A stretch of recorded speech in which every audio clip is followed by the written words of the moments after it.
us in the salute to the flag. I pledge allegiance to the flag of the United States of America and to the republic for which it stands, one nation, under God, indivisible, with liberty and justice for all. Secretary, please, I'm getting a little bit ahead of myself here. In case of fire, there are two ways to exit the chambers.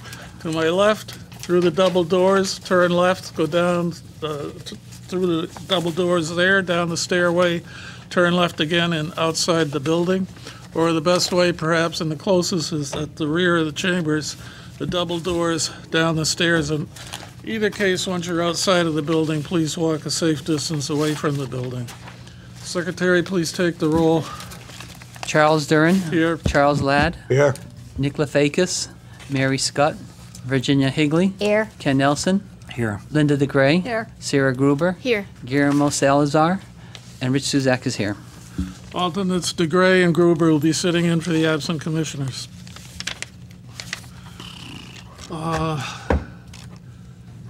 As staff reports, there any oral reports? We did not receive anything from the town attorney, and Rick, zoning enforcement officer, he says there's a lot of things moving along, but he's looking to get a full report to you by probably next meeting. Okay. Any questions for either the attorney or the enforcement officer? Didn't the town attorney send the report through email? Through email, yeah. So, Okay. I didn't see it. Well, there was, yeah, All it right. was recent. I don't. Nothing I see anyway. I don't know if we have any cases in the court right now anyway. Ours are finished. There are from ZBA, I think. I think there's one for wetlands, and I know I saw a report for going to the Wetlands Commission, but I didn't see if one went out, it didn't Okay. go to you. Approval of minutes, April 12th, is a workshop. So moved.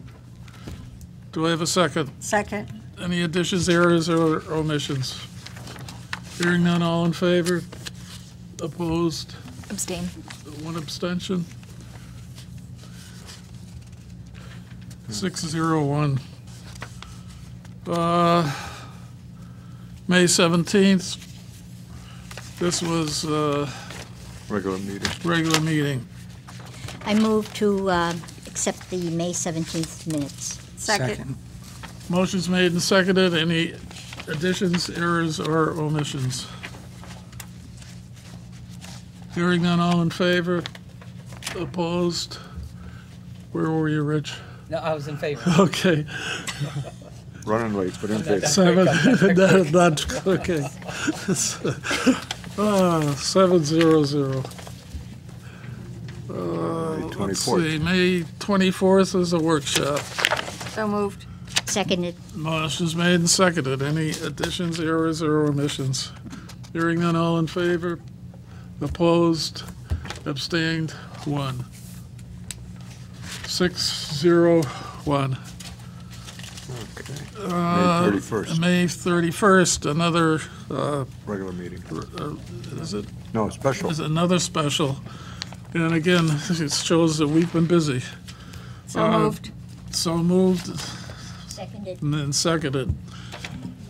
Any additions, errors, or omissions? Just one thing, I think it says what the votes were twice, or at least maybe that's how we're setting it up, but in the motion section, it says the motion passed with 5-2-0 vote. And then there's a vote section that says 5-2-0.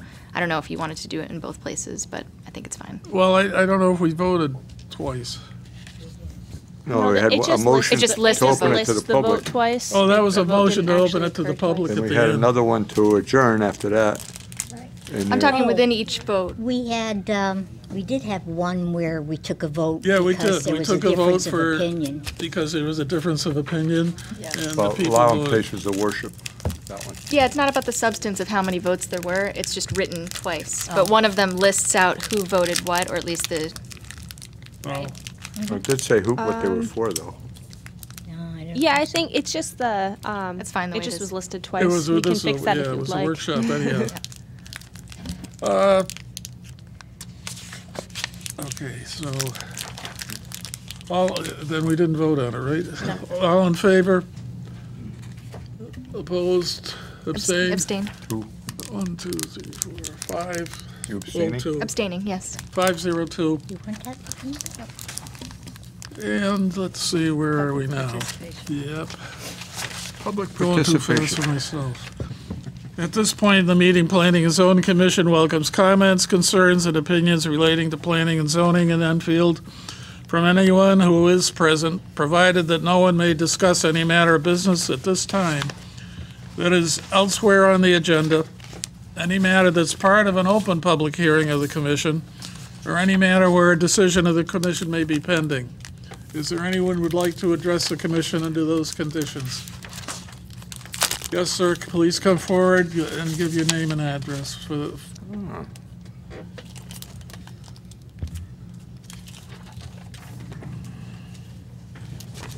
I think I qualify under those conditions, I hope. Steve well, if you Cogtella. don't, we'll tell you. I'm sure you will. Steve Cogtella, 2 South River Street, and I've been attending the River Gateway zoning discussions, and I made a request at the last workshop, and I really didn't get a chance to explain myself. That's no one's fault. It's just that I think we were so overwhelmed with the bed and breakfast discussion, I was ready to go home after that. Anyway. Have breakfast. Yeah, that one was quite lengthy. I made a request at the last workshop to the commission that food service, with its 4 classifications, be considered in the River Gateway 4 by special permit, which would allow control by the commission and any conditions you can be setting on that as well. River Gateway 4 is a vast area, but I'm specifically focused on one area along the Connecticut River, located at the end of Main Street, on the south side of that street. So if you go all the way down Main Street, you're going to bump into where the old bridge used to be, just to the left, which would be the south side. I believe the location would be an excellent area to have a waterfront cafe or restaurant. I've talked to many residents in Enfield about this, and I've always got positive input. It would provide a destination for the public and complement the proposed train station that will be located on the west side of the tracks, and thus allowing the passengers to grab a bite to eat before and after their rail commute, as well as the boat launch and any proposed water-related developments such as a marina that was also discussed. And in fact, it could even have its own docking facility for boats. The bicycle path is proposed to end at that location and have an overlook of the river. And there's also walking trails in the vicinity as well. For the commission not to be able to consider such a proposal, should one come along, would be a missed opportunity for the residents of Enfield. The zoning is about getting people to the river and having a destination for them. It's not a new idea for this area, because the town has considered having a restaurant in their building located at 33 North River Street.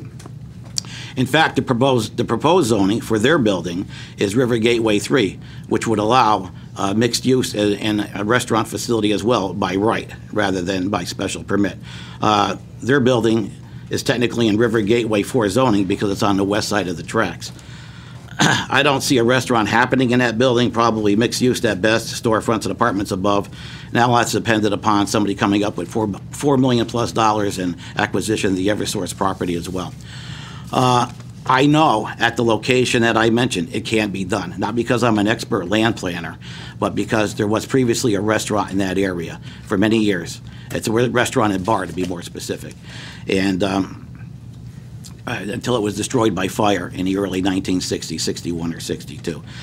There was also a package store there, and it was mixed use. It was apartments above, and the restaurant was below. And so again, I would ask you just to consider that request and hope you could provide an answer at the next workshop. Thank you. Thank you. Jen, would you make notes of that and put it in with that section of our discussion with the redevelopment? And if I may, Mr. Chairman, I could show you the exact location to show you what it used to look like, and if anybody has a vision of what a modern building would look like with overseeing the river, you could pass this around. I don't need these. Have you got that you just stated and give it to Jen? Sure. And then she can put it in the file for us? Yep. And copy it to us? Yes. You've already seen these. Okay. Thank you. And no, and you're written, sure. Report. It's okay. But she's pretty good. All right, thanks. Otherwise, it won't get in the right place, and we want to make sure it does. Yeah, there's a lot of typos in there, but. Anyone else would like to address the commission under those conditions? Last call to address the commission. Oh, I got one more, I guess. Last call to address the commission. All right, then let's continue on to bond releases, which there aren't any, I guess. Nope, no bond releases as of yet.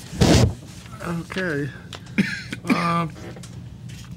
No, nothing in the old business rank.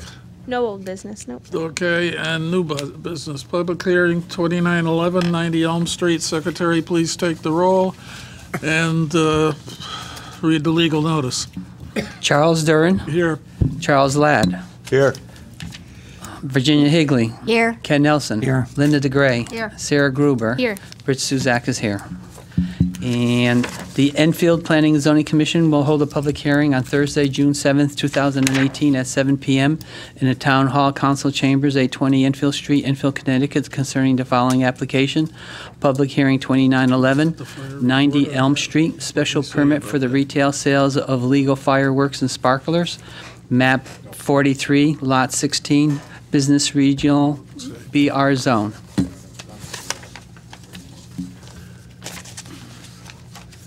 alternates DeGray and Gruber will be sitting in for the absent commissioners. Is the applicant here? Yep. Come forward, please, name and address, and explain to the commission what it is you're up to. Wow, you're on TV. Thanks. All right, can you all hear me okay? Okay. All right, my name is Jason Clark. I'm assistant manager for Phantom Fireworks at 90 Elm Street, Enfield Square Mall. Basically, what we are doing is we're going to be selling fireworks at the Ruby Tuesdays location. Just all sparklers and fountains, nothing beyond the legal limits of the state of Connecticut. And we actually were selling last year at the same exact location. We got approved last year without any problems as well. So, questions from the commissioners? I have a quick question. If it's exactly the same location and they're doing exactly the same thing, why couldn't this have been something that, does it have to be a special use permit, or could it just be approved? Usually, if it's exactly the same thing we've had prior, unless there's changes, that it come in. But we don't have a plan. But we don't have a planner at present, and this office staff may not have been aware of it. I was going to say, this probably came in before he left. Well, this, Okay. I, Point is, I don't have any problems as The long only as thing- it's the same as last year, and you don't put signs out all over the street. yeah. Okay. The Jen, difference, I believe, last year was you put a condition of approval that said that they could only operate until a certain date. So that's why it came back again this year. okay, the other thing may be to the storage shed. I don't know if we approved the storage shed, because Charlie asked me earlier what I knew about the storage shed, and we don't have an answer from the fire department, so I have no idea what the fire department would say. Are you asking for a storage shed outside of the property, outside of the in building? the parking Not for the lot. storage sheds, it's for the permit to sell within the mall. Yeah, but there is Sor- a on your site plans there's an area for a temporary storage container in the parking Yeah. lot. I think that's what they're referencing. Correct. And that may be why it's in, I don't know. And again, as I say, without the fire department's notations. He probably doesn't want it in the square because of, But there's nothing from him yet on. well, Isn't that a Well, condition let's- on the approval? We can Yes. do that as a condition of approval, that planning office, before you give the permit, is to get something from the fire marshal For the storage area. for the storage Right, unit. but give him the approval for the actual store. Absolutely, right. Okay. And whoever makes the motion, put that in the motion. And the hours of operations are the same as last year? Yes. Well, I And the think length they- of time? Yep. I think that's in the application. We included in the draft resolution a condition for when that temporary storage unit would be removed, because that's part of in the regulations what is required under temporary mic storage on? containers. Yep. For temporary storage containers in business and industrial zones, it says that the applicant has to tell you how long that storage container will be there. So that's why we included that as a condition of approval for July 5th. If that's what you want to do, it's really up to you. We just put a date out there. I guess I have a comment about the date. July 5th falls in the middle of the week, and so I don't know if you guys were wanting to operate through the end of that weekend after the actual July 4th. I don't know if that's what you were planning to do, but. Usually our last day, well, last year our last day was July 4th, and we actually sold out midday. So Oh, wow. at that point, we were just like, okay, let's lock it up and get stuff going here. Okay, that's fair So- enough. I just wanted to raise that for you.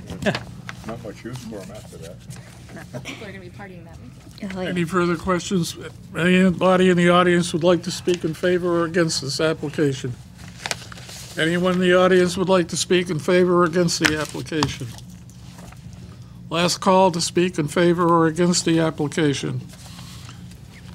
Hearing none, then I'll close public hearing 2911.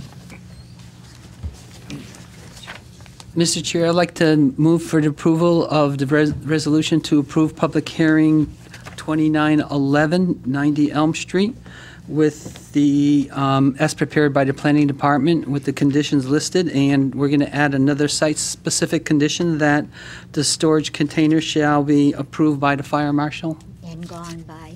and gone by July 5th. Second. Motion's made and seconded. Discussion. Hearing none, all in favor? Opposed? Unanimous? Sir, could I make a suggestion if you're going to do this? It's closed. It's over. All set? Yep, you're all set. Thank you. Well, until she gives you the okay. All right. Thank you very much. Public hearing 2913, 555 Enfield Street. Resolution? It's in- Secretary, please take the roll and read the legal notice. Charles Durin. Here. Charles Ladd. Here. Virginia Higley. Here. Ken Nelson. Here. Linda DeGray. Here. Sarah Gruber. Here. And Rich Suzak is here. The Enfield Planning and Zoning Commission will hold a public hearing on Thursday, June 7th, 2018, at 7 p.m. in the Town Hall Council Chambers, 820 Enfield Street, Enfield, Connecticut, concerning the following application. Public hearing 2913, 555 Enfield Street, special use permit application for a bridal shop located within the King Street, Enfield Street Design Overlay District, map 33, lot 268, business local BL zone.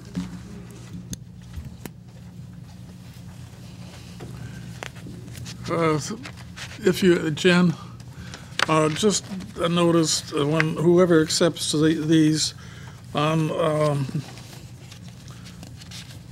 where it says applicant's address, he gives, or they give the 555 Enfield Street, the owner's address, and I'm sure he doesn't live at that address, Okay. She doesn't. or she doesn't. They. They, well, then nobody does, actually. And because they give a mass home phone number, so, Okay. It Yeah, we'll doesn't keep a match. lookout for that but in it's, the future. it's also elsewhere in another application. Okay. I don't know if it's not plain in the applications or what, but Okay. We'll definitely Okay. keep that in mind for Uh, the future. if you will identify yourselves, please. I'm Ellen Humphreys. And John Robinson. And your project is? Fire away. A bridal store called Going to the Chapel Bridal. You're on TV. Do you want to explain it to people? It's the time for promotion if you'd like. You're better at Time to do an ad. Free ad. It's You go a out on free the top. commercial. Oh, there you go. The The free free commercial commercial. is that we were looking to put a retail bridal store in that location, which has at this point been a very rundown rug store, unfortunately. And it's something we believe that will serve the community very well. There's a real lack of, I see a head nodding right over there. There's a lack of really good bridal stores in this area. So, And do you wish to say something on? No, that was pretty good. All right. Questions from the commission? First, I got to tell you, I'm happy to see somebody wanting to go in there, and God bless you for doing the work that's going to be needed to be done there. What is, and I know summer is prime bridal season, so I'm sure you're not going to be open. Yep. What is your timeline? we are targeting October for an opening. Okay. Will you also be selling like bridal gowns, not bridal gowns, Well, we'll be selling mother of the bride dresses and Special if occasion. anybody's interested in that, mothers of the bride or Special occasion, mother of the bride and bridal. prom. Prom. And Yeah. prom. Okay, that, I was just curious See, if it was she's trying to just. draw stuff out I'm of you. trying to get some info Yeah, from you. there Are you go. going to be selling like any accessories? Everything. I So mean, we there'll all be watch, say, jewelry, the show, veils, yeah. there'll be sashes. Not shoes. Not shoes. No shoes. Okay. Alterations on site? No. Across the street. I-10 is right across the street, and she does bridal alterations. We thought that was a nice synergy as well. Our dresses are a little different. You actually buy them off the rack and you take them with you. Oh, okay. And the basic strategy is that they are all one-half off retail. See, now you're getting. So 50%. Now you're telling us what you're doing. Thank you. So it's basically their samples or overstock inventory, so we're able to give them a brand-new dress, but it's half the price of what you would pay in a bridal store, so. And at the same time, they're going to have a high-end experience as they walk in the door, as opposed to a lot of places where you'll get a half-price dress, you get a half-price experience. It's going to get on prom. I just want to comment, I've had occasion to enter this market recently, and there's a store that's similar to this that I think a lot of people go to up in Massachusetts. Vows? Yep, Vows. And I would have wanted something much closer, so I'm very happy that you'll be moving here, and I wish you the best of luck. Yeah, we're excited about it. And Vows is in Boston, so you'd have to go that far to get this type of experience. So it's something the in loca- western New England, in this part of the world, it's something that's lacking. Yeah, we definitely need more shops like this in Enfield, so welcome. Thank you. Did you purchase No, Did I'm you- not the building? Yes, we did purchase the building, Nice, Yes, we bought the building. nice. for better or worse. It looks like you Sure did it'll a be very for good richer job or on your poorer. business Yeah, plan. maybe four. I'm sorry. I said it looks like you did a very good job on your business plan. That's how people Oh, thank succeed. you. So Thank you. I wish you lots of luck. Thank you very much. On your site plan, the picture of it, that your property line has cars parked on it from the guy next door. Is this Yes. something you've allowed or No, will allow? No. Because he's got a little bit of an infraction there. yes. So we have to have a conversation, Yeah. including the old tires that kind of got thrown over there too, so. Yeah, There's- and the trash and the Dunkin' Donuts and, Jen, there's nothing from the engineering department or, and the fire, I think, said that he's got to have an inspection after the fact, I guess. Yep, there will be an But, inspection after. Do you know, or anything, usually the engineer's interested in the dumpster and that it's enclosed, so I don't know. We don't plan on having a dumpster. You don't? No. No trash at all? Tipper How barrels? much? Just tipper barrels? All right. There was one thing that I did want to ask, because I was walking around the building, what I could walk around. Are you going to take that stockade fence down in the back that's facing, what's the name, what is it? Montano? Montano, yeah, I think. The gate fence or the Yeah, the fence gate that's? fence. I was going to repair that. Oh, okay. Yeah, it's horrible. Yeah, that's why I was just wondering what your plan That's- and it'll keep people from, because there's been Yeah. a lot of trash deposited back there. Yeah, I noticed. So I think if the Illegal fence is dumping, yeah. repaired and we can stop, and also I think they'll see someone's in the building now. Yeah. So that'll stop from people pulling up and just throwing, because we've taken lots of trash out. Yep. So that would be great to All right. kind of stop that. Yeah, because that was one of the things I was looking Yeah. at. I was like, wow, this. I hope Yeah. you didn't hurt yourself when you were walking around the building. Okay. Oh, no, no. Okay. Okay. Anything further from the commission? Anyone in the audience would like to speak in favor or against this application? Anyone in the audience would like to speak in favor or against the application? Last call to speak in favor or against the application. Hearing none, I'll close public hearing 2913. I don't know. Okay. I can't do it. Mr. so- Chair, I'll make a motion that you. we approve the resolution to approve public hearing number 2913, 555 Enfield Street, dated June 7th, 2018, as prepared by the Planning Department with the conditions listed. And there's a total of, let me get it. 18 conditions, and there are no site-specific conditions, so make that motion. Second. Do you have any problem with the conditions that were listed? No. No. No. Okay. I just want to make one correction to the draft resolution. It just says a public hearing was held on June 7, 2017, so I would just change that to 2018. Sorry, that was a typo. That's okay. Okay. Again, I think it's an excellent, or I hope it will be an excellent location. It's a nice, will be a nice rehab of a building that's been part of the town for quite a while. And you've got your own parking place, so you won't have a problem with parking. And I think it's, I wish you well. I hope you do very well. Well, thank you. Thank you. All in favor? Any opposed? No abstentions, unanimous, 700. Welcome to the town. Thank you Thank very you much. so much. Luck. So the question Yes, I would absolutely. have, a business like that, is it good to have repeat customers or not? No jokes. There you go. You're planning something, Kenny? No, Oh, you were at, Oh, wow. Yeah, for the palm dresses. got a granddaughter. That is right, by the way. Proms and then weddings after that. Yep. yeah, Congratulations. right. Okay. Public hearing 2914. Secretary, please take the roll and read the legal notice. Charles Durin. Here. Charles Ladd. Here. Virginia Higley. Here. Ken Nelson. Here. Linda DeGray. Here. Sarah Gruber. Here. And Richard Suzak is here. The Enfield Planning and Zoning Commission will hold a public hearing on Thursday, June 7th, 2018, at 7 p.m. in the Town Hall Council Chambers, 820 Enfield Street, Enfield, Connecticut, concerning the following application. Public hearing 2914, 2 Rockland Drive, special permit for an adult daycare center for seniors. Map 53, Lot 473, residential 33, R33 zone. Are the applicants here? Please come forward and explain to the commission your project. Hi.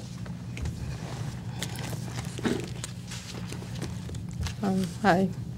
Name and address. Name and address, please. Nancy Dearborn, 2 Rockland Drive in Enfield.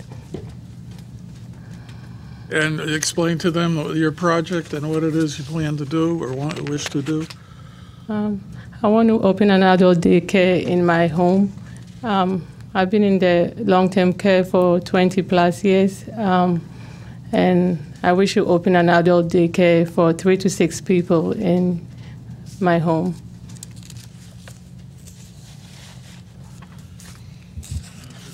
Three to Okay, six. 3 to 6, and that's in her here thing. I had a question in terms of on your application. Are you going to be picking up all the people that are going to be attending your adult daycare, or will they be, dropped off by their loved ones or their significant others or caregivers that are taking care of them at other times? Initially, when I made the application, that's what I plan to do. If they live in the Enfield area, I plan to pick them up.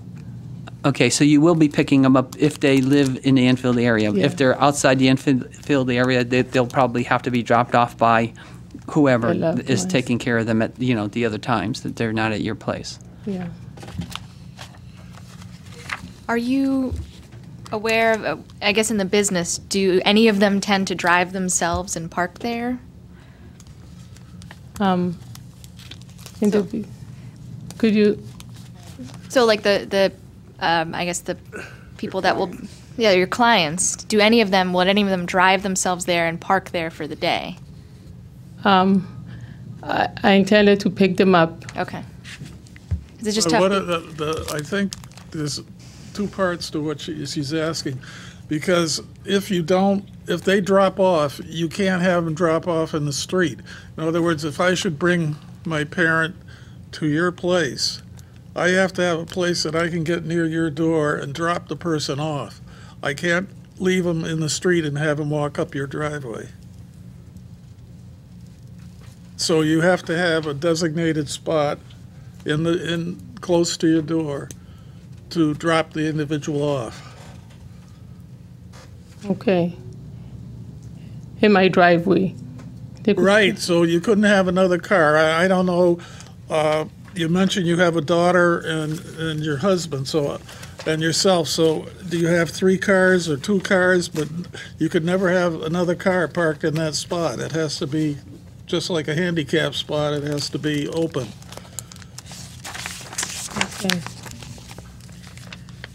And I think that was Right, yeah, I the mean, total question, really. generally what we're looking at is it safe when people show up for them to walk inside or park there for the day? So the reason why the regulations require a designated spot, or at least they arguably require that, is so that whenever they can always pull in, there'll always be nothing stopping them from walking to your front door, and so there's no chance that they'll walk out onto the street and something bad could happen. But it's will happen to them now. Right. And similarly, if someone's going to drive there and park for the day, we need to make sure that when they park near the area, it's not going to be congested and screw up traffic everywhere. So that's why I asked you if any of them would drive themselves there and park for the day, because then we run into, well, where will your cars be during the day, and are they parking on the street, and is it too close to the intersection? So that's what we're asking about here, is how do people come and go? And that's why we're sort of asking you to elaborate on what the plan is. If they're going to be driven in by someone else, you need to keep that space open. If they're going to be driven in by you, you need to make sure that you have your plan set out. And if any of them are going to park there, that's something you need to consider as well. Okay. I got the impression when I read your application that these are people that their loved ones want them to be watched over while they're gone. Yes. And as such, I doubt that they would be driving. Yeah, the question she's asking, but that's my impression too. Yeah, well, that's why I brought it up. And I would assume that the 3 to 6 people would probably be Enfield residents. And not to say you couldn't have someone from Long Meadow. I'm just saying that fills up quickly because there aren't many businesses such as you're proposing. Yes. And I wouldn't think they'll be driving.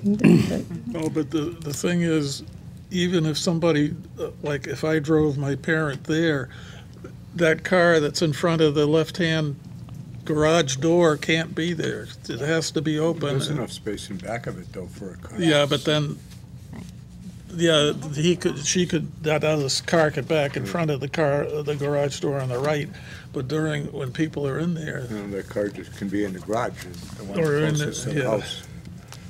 Have to put it in the garage, so you got a place for them to park close. No, not park it, because she just has people dropping off. That's so right. you Well, don't- they yeah, have to they have park to to have let that, 'em out. that's gotta be there. I do have another question, and it concerns the level of care that you're expecting your 3 to 6 individuals to have.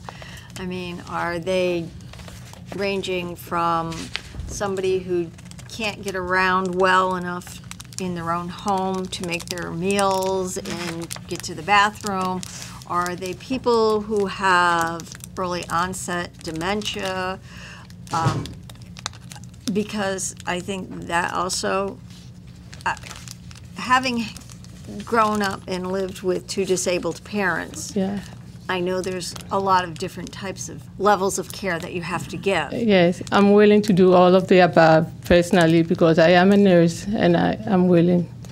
I understand you're willing, but I'm trying to get an idea of the type of clients that you're going to have in your home, because a person with dementia or Alzheimer's has a whole different set of skills that have to be addressed, as opposed to somebody who's in a wheelchair who just can't take care of themselves daily, getting in and out of the bathroom, feeding themselves, whatever. That's why I'm trying to get a feel of the type of daycare that you're offering. Well, is it going to be more geared toward the physically disabled or the mentally disabled? physically. The physical, okay. Along those lines, in terms of there's not a handicap ramp into your house, and I noticed there's at least 2 stairs up into your front door. So, you know, if somebody's in a wheelchair, will there be somebody there to carrying them into the house and you know, again, or vice versa, if there's ever a problem in your house and there's a fire and they can't, you know, get down the stairs, you know, how would that work at that particular time? You know, I could see if they were ambulatory, where you know everybody could walk and nobody was disabled, and it's more of a maybe a mental problem, or you know, some kind of a desire to be with somebody rather than to be left alone. But I think that, you know, if you're looking at the physically disabled, you know, you'd have to make some means and methods for them to get into your house and out of your house without having any kind of barrier to prevent them from doing that. Yes, and we're still working on that with the 2 stairs at the bottom and stuff. Rick has been to my house and we did talk about the stairs and stuff. So we're still working on that. I was waiting to get the permits, and then we're going to take the stairs out and stuff. So we're still working on some things. I didn't have the license yet, but we're working on those little things in the house. But that would be a condition of our approval if we did approve it, is that, you know, there would have to be, you know, before you can... He's come once already, and then he's told me of the things that need to be corrected at the house. Right. But we want to make sure that then, you will have to do that yes. if we approve it. So Yes. there will be no ands, ifs, or buts about it. Yes. This has to be ADA approved. So. Correct. How about And he your, told me the health department will is that come. part of your question? Ken? So I mean, Rich kind of stepped on the ramp part of it, but when you have a facility that does this, a business, they're required to do all of this. They need Hoyer lifts to lift these people up. These houses weren't constructed. The first floor bathroom has a very small door to get into it. A wheelchair will not fit through it. Looking at the pictures of the house, if you have somebody who has dementia or Alzheimer's or something, the pool has no water in it, the liner's falling in. What's to stop one of those elderly people when she's preparing lunch from slipping out the back door and falling in that in-ground pool? When Rick came over there, we did talk about that. So I've just had a fence put up to cover the pool. So there has been a fence. It's all fenced in, and I've From just the had house? Yes, I've just had another fence put over it. There's another fence right now. And I just had that done. How are you going to address like a wheelchair rolling through the house, getting into the bathroom and stuff like that? I mean, those half of bathrooms on the first floor are very small.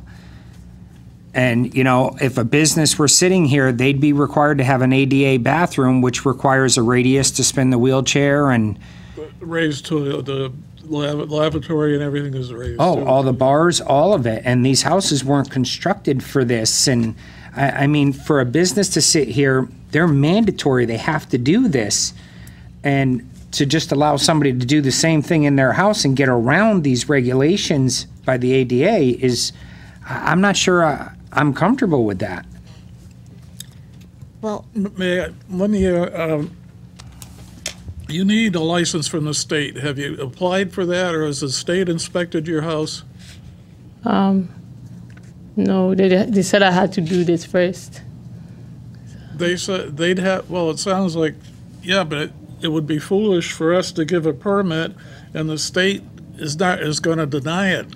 Well, I would think think she's right, because when I opened my garage in Enfield, in order for me to get my repairer's license, I had to get planning and zoning approval first, then go to the state. And I was saying the opposite of you. Well, if the state denies me, why am I going through? But that's what they require. Ken, I'm glad you brought up the pool and the fence, because when I was reading it, it said that it would be locked. The gate, it would be locked during business hours. But who's to say Yes, it was going to be locked during business hours, but when Rick from the town came to my home, and he said, why wouldn't you bring the people outside, you know? So when he said that to me, that's when I went ahead and put a fence in front of the pool, because he said to me, why wouldn't you bring them outside? And, you know. But how do you get into the pool? No, the pool, you know, because the pool was there and then the backyard was, you know, and he said it would be nice if you could bring them outside. Why would you lock this and don't have them outside? So when he said that to me, I said, okay, let me put a fence in front of the pool. I understand that. And your thing said you had a fence in front of the pool. No, it was all fenced in at first, and there was no fence. But now I have put a fence in front of the pool. So there's 4 sides of the pool that are fenced in with no way to get in there? Yeah, in front of the patio. I've put a fence in front of it. Front, back, and sides? Yeah. You cannot get into that pool area at all? Yeah, now there's a fence. Yeah. I don't know if I'm explaining this right. There's a fence all over. There's a fence all over the pool, and then there's a patio area. And now I put a fence this way in front of the pool, and then there's a patio area. But there's a little gate that is locked. Well, narrow. Well, there's got to be a gate to get into it, but I'm just more concerned about the health with that pool, having the stagnant water on the bottom of it, safety. Yes, and if you get someone with early stage dementia, it'd be just their luck that they'd find a way to get in there. Well, if the gate's locked, I mean, they really Well, can't. the gate but- isn't locked 24/7. In the application, it says the 5 or 6 hours while they're doing their business. If I may, when Rick inspected, he said he found that the liner was removed and that there was just sand at the bottom, and any water that went into that area went through Okay. to the ground. That's I'm correct, right? not thinking they're going to drown. I saw the empty pool. I think they're going to fall in and hurt themselves. No, yeah, and I was responding to Commissioner Nelson's Right. concern. I was worried about the health, mosquitoes, stuff like that, and About- she addressed it. Thank you. Just one more thing. Jen, have you heard from the health department? It says no comment received at this time, and since there are going to be meals prepared, I would think the health department needs to weigh in on this. We have notified them. We just have not yet received comments from them. I guess I have a question about what Ken was saying about the ADA compliant bathrooms. Is that something that the state would then inspect? And it's really, yeah, so I guess to the extent. They won't town would- license without it. Right, but I guess what I'm trying to say is, we all agree that that's a requirement, whether that's something that we should think about. I mean, our job, I think, is, does it make sense in the neighborhood? Is there enough safety in place? And we can leave it up to those other agencies and We commissions to have to deal with put it in that. conditions because it would be. Health, safety, and whatever is our. Right, right. I'm just saying that this is not something, this is something that will be addressed. We know it will be addressed by the state. They have the licensure provisions, and we have the health department and all that going on. Well, we But- hope it will, but we had an occasion a while back with a Oh, yeah. daycare for children on the second floor with no escape. And That it the was state licensed, did license. And it was licensed. Right. Listen, I understand that So- we have to do our job and only our job. Yes. And that's at least my view of it. How many staff are you going to have? 3, including myself. 3? You mentioned your daughter and your husband, Yes. but your daughter goes to school and works at Walmart. Yeah. How can she be on your staff? Well, she only works there. Like she goes to school part time, and she works at Walmart like once a week. So during those times, who's going to be there? It's just my husband and I. Well, he works too, doesn't he? Yeah, he does work. And where's he going to, and what time does he work? My husband, I usually work at night, so I'm home. So I'm at home. Usually works at night? No, I work at night, so I'm home during the day. He works during the day. Yeah. So he's not going to be there, because you have him, not questions certified are either. asked about driving or doing the pickups and so forth. How would he do that, or is that prior to his going to work, or? It will be prior before he goes to work. What time would he be going to work? I see. I think you have it partially worked out, but there'll be times that you'll be there with 6 people alone.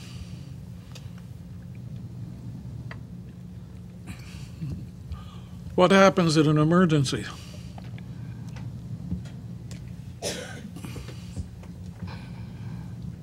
What happens in an emergency?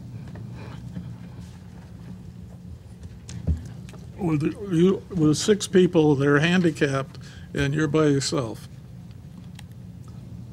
Probably won't be alone. When things pick up, I'm sure I'm going to have more staff if things go well. But we have to be sure of that.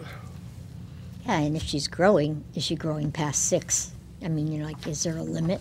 I don't even know if it's our purview to ask that, but What? she said that once she gets started, it'll pick up and she'll have more staff. That means she'll have more clients. I guess these are all, at least if I may, these are all comments that I think are very important and must be addressed. But when I look to the regulations and what we should be considering right now, it's more, we know she'll be licensed. We know that they're going to ask about her staff. Safety of your Absolutely. citizens are Understood. uppermost. Understood. However, the staff member issue is relevant, in my opinion, to the parking regulations. So we need to figure out, does she have enough parking if she's going to have staff? It's not going to be written into her I condition think of... the staff taking care of the people are most important than the safety. Parking is. Well, even if she were to hire 2 staff members because her husband works and her daughter works, there's 2 more cars that are going to be sitting in front of the house, plus her car. I mean, again, we require, for a certain amount of people, so many parking spaces and stuff like that, and this doesn't meet that. We need this kind of thing, but I'm concerned about the safety of the people that are going to be there. Fire was mentioned. Restroom. I mean, that's why the bathrooms are created that big, so somebody in a wheelchair, somebody can go in and help them. We all know the Star houses, those first floor bathrooms, between the vanity and the wall, there's no possible way to do it. And even if you remove them from the wheelchair and try to carry them in, one, I believe that's against the law now. You have to use lifts and stuff to help these people, but there's no way to function in that bathroom. So it's, she's asking to put this type of business in a residence, which shouldn't be there. And I feel we have a right to know how she's going to address these issues to give these people the utmost care, which I believe she'll do, but I don't know that she has the proper place to do it. And that, That's the thing. We need these facilities to. There's no doubt about it. And if we can't get the answers, that are going to make me feel confident that she's able to do this in her home, I'm going to vote no. Because I was waiting for the health department to come and take, because I went to the adult daycare in Enfield to look at theirs. A lady told me you need a handicap bathrooms, and I went up there to look at theirs.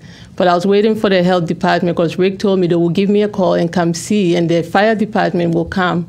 So I'm waiting for their input. So I've been waiting for them to give me a call so they could come and tell me what I need to do. So that's what I've been waiting for, but I haven't got that call yet. What we could do is put it off. Is do without prejudice that she can come back. Well, can't we just continue the public hearing? Well, No, you don't know how long it's going to be. Without prejudice does continue it, and then without charging her a new fee is just have her come back. You don't want to continue it because the time runs. Well, we could. If we continue it until the time runs, we could still deny without prejudice at the time runs. Why? We could get our answers tomorrow. We don't know. But rather than deny it, she could come next week if the health department comes back. It works out the same way. It works out the same way, except that if the health department does come back But within the it next gets 2 it- weeks, they can come here and finish it. It's better to give it That's up to you, Mr. Chair. With Sarah, this person wants to do business, and if she can get answers in the next 2 weeks, we can continue the hearing in 2 weeks. And then again, if she doesn't get the answers in 2 weeks, we can deny without prejudice All and she right, can if come that's what back. you want Or to do. if the answers are insufficient. Right. But I think we should just continue it, it's cleaner. Because she can always withdraw it too. Right. Oh, yeah, And, oh, yeah. so maybe if she realizes that, she doesn't have the answers and the answers aren't coming, she can withdraw it, and then she's already paid her due, and she That's can come true. back at a later date. So this way we don't have to deny don't it. have to deny but it. But she could make the decision that, I need to get, myself organized and get better answers for all these questions that they're asking me so that I can tell them exactly what I'm doing. So, rather than deny it, we can give her the opportunity to recognize that she can withdraw and come back at a later date. I think that would be probably the would better the way. best way to do it. Well, And also looking at the legal notice, it says must open public hearing by July 21. So I think there's plenty of time. is that- Right. Well, if you open the public hearing today, Yeah. then the time runs right Okay. now. It's All right. running. Well then, yeah. So you get another 35 days once the public hearing is. So I think. yeah. So we have But- two more meetings then. I think, Mr. Chairman, that you ask the applicant if she's comfortable coming back in 2 weeks and she feels Well, she yeah, will it's- have the You can answers. ask her, it's the same. Do you feel in 2 weeks you'll have all the answers to the questions that we've just asked? Okay. No, we're asking you. No, no, it's no, not don't. okay. We're asking you, we're giving you the opportunity to either come back in front of us in 2 weeks with all of the answers, and if you don't get all the answers in 2 weeks, you just ask us to withdraw without prejudice, which doesn't mean anything. It doesn't hurt you. You don't have to repay fees or anything like that. And, Well, she does if we don't say so. I mean, again, we're asking you, That's without prejudice. do you want Yeah. to see in 2 weeks you have the answers from the health department and from all the other departments? Because right now, you haven't heard from the fire department For the help. or the health department. So do you want to try contacting them and coming back to us in 2 weeks? Okay. Or do you want to withdraw and try to get the answers from them and then come back to us when you have the answers? I'll try to contact them. So you want to come back in 2 weeks? You Yes. have a lot to do, and Jen, have you made a list so that she has the questions that we've asked? Because Yep. That's all. We're so giving that you have- options. For example, I'm sure that they'll ask you or check to see if you have fire alarms in your house or CO2 detectors. And those are all types of things that the fire department is going to be checking on. Yes. Well, the building department's going to require it too when they Right. inspect the bathroom. Well, Because they're going to yeah, have to put an so- ADA bathroom in. So there'll be a list of things. Jen will help you out if you call Jen. And she'll give you that list. You don't have to remember it now. You're probably all nervous and upset with us. Okay. But in order to operate, you're going to need those things. And really, you should see what you can do about your staffing, because for you to handle by yourself 6 people with problems, it will be rather difficult. Okay. Okay? Okay. So, Mr. Chair, we need to open the public hearing. Yeah, I don't will. we? Yeah, you can call tomorrow and. Okay, I'll open it to the public, 'cause it is a public hearing. Okay. Anyone in the public would like to speak in favor or against this application? Anyone in the public would like to speak in favor or against the application? Anyone in the public would like to speak in favor or against the application? Motion is then, I guess is what you decided.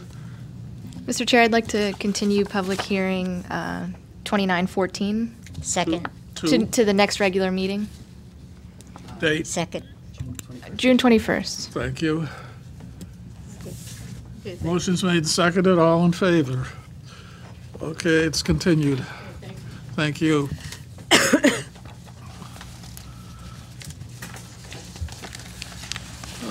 Okay, 2915 is not on our agenda. I'd like to have it added because it has been legally advertised and there may be people here for it, so I have to open it. If the secretary, I'll entertain a motion to add that to the agenda, please. Mr. Chair, I'll make a motion that we add an item to our agenda, public hearing 2915. Second. Okay, all in favor? Thank you. Secretary, please read the legal notice and take the roll. The Enfield Planning and Zoning Commission will hold a public hearing on Thursday, June 7, 2018, at 7 p.m. in the Town Hall Council Chambers, 820 Enfield Street, Enfield, Connecticut, concerning the following application. Public hearing 2915, 137 Elm Street, limited office LO overlay, request to allow for an office use of a residential building, map 57, lot 109, residential R33 zone. Charles Duran. Here. Charles Ladd. Here. Virginia Higley. Here. Ken Nelson. Here. Linda DeGray. Here. Sarah Gruber. Here. And Rich Suzak is here. Commissioners, alternates to DeGray and Gruber are sitting in for the absent commissioners.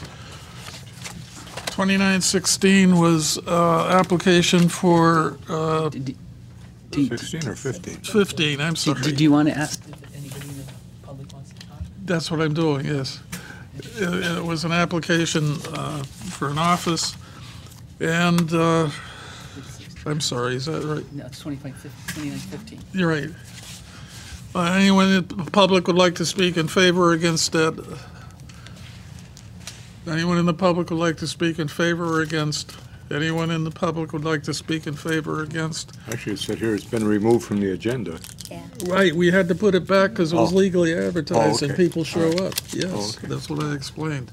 There were some issues with the site plans that needed to be worked out, it turns out. So we are working with the applicant now, and they should be back before you in the coming meetings. Now, it was withdrawn at whose request, and do you have a letter to cover it? The application was not withdrawn. They were just working with staff on site plans. So their application is still pending, but they just had to give us more information. All right, I've opened it, so the order would be to continue it to, well, you know, the clock is running because it was advertised, and are they aware of it? Yes. Okay.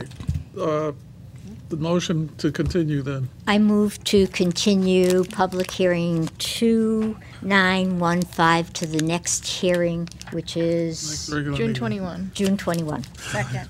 Motion's made, seconded. All in favor? Thank you. We got that legal problem taken care of. All right. 2916 now. 90 Elm Street, exterior modification to Target.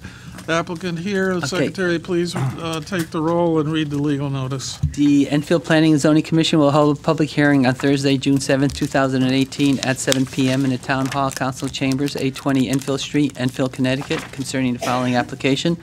Public hearing 2916, 90 Elm Street, special use permit for exterior modification to the Target store facade and wall signage of the store and the facade and signage around the interior entrance of the mall.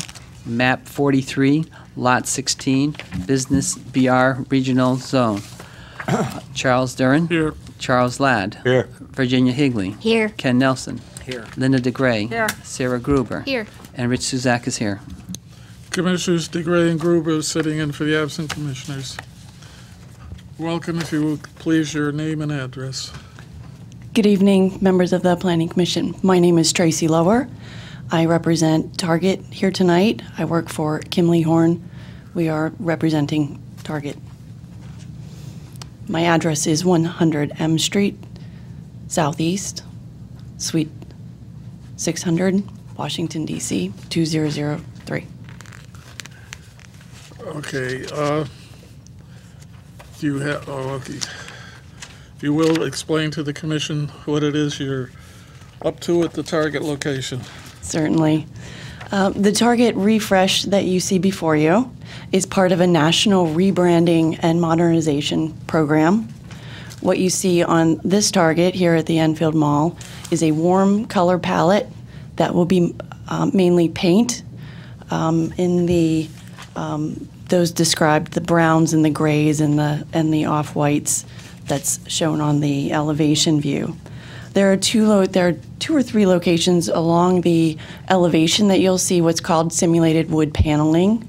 That's also part of the modernization and rebranding. Adds dimension, adds additional interest to the facade. We'll also be updating the bullseyes so that they are more modern and are in keeping with the brand that is being put in place across the nation. There'll be the red at the entry, which will be one of the most significant pieces and changes that you'll see as you approach. That will be repainted red and also updated with a 12-foot bullseye. There'll be one other bullseye added on the north elevation. That will be a 12-foot bullseye as well. And that one will be, all the bullseyes will be white. There will also be updates to the interior entrances that you won't see from the outside, but as you enter the mall, you will. There is an additional bullseye on the rear of the building or the west elevation, 10-foot red bullseye. The existing CVS sign will remain in place.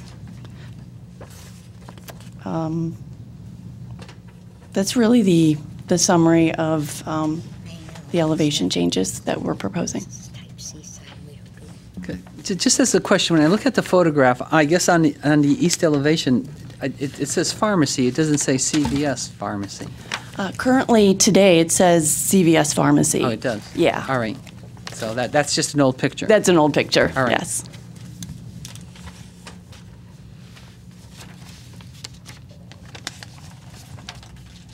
I'm a little confused about the signing because they aren't type C signs. And I think they're lovely. I don't have a problem with them, but usually staff, final approval is a sign application and staff does it. Mm-hmm. Except the upper ones are ours. Correct, Right. correct. But I'm saying that we need to be mindful that even though we enjoy the signs and they look lovely and they meet the criteria, you still have to go back to staff to get the sign application. Yes, That's how we are track aware it. of that. Okay. Because the only question I would have is in terms of, the red could be really stark if it's like the wrong red color, where, is there, is it like a satin finish? It's not a glossy finish, or, one of those kind of things where, obviously we don't want it to be too reflective or too overpowering or too overburdening on the community. We want it sort of to blend into the community, not to be, obviously you're looking for it to be the focal point. And we're looking at the fact that, we don't want it to be, such a focal point that it becomes a distraction to everybody. Jen seems to have something over there. I'm sorry, I forgot. I think I might have mentioned it in the staff report, but they did give us some material samples of paint colors and the wood. I think if we make the Enfield Mall Because we've a focal gotten point, it would be great. problems with Yeah. colors at times. And I think that they're going to use the color red that's the logo. Is Yes. that your corporate red? It's probably specially It is, mixed. yeah. and Secret formula. Secret formula red, that's correct. Okay. Oh, yeah. It's called C1. Here's a piece of your wood. Yeah, well, that's really a subdued red. Yeah, it is. That's no problem. That's not like the roof of the Aztec. You know, by the way, they closed. Yes. So they're never going to paint it. Nope. This is the white, I think, Aztec, I closed. or is it the silver? This is a pewter. The pewter. This Okay. is pewter. That's the brown. That is Silhouette Brown. And that is River Reflections. River Reflection. I think it's great that Target is taking the initiative to keep up the presence, and refresh it and make it viable. There's no parking over there ever because we ride around, but it's a good place, and we're glad you're Give me staying. them back. Leave them here in one pile for Jen. We're very happy to be heard tonight. I visited the store this evening and had the same idea that everybody was parking there and going in. Through you, can I ask a question? Sure. On the last rehab that Target did, it's on.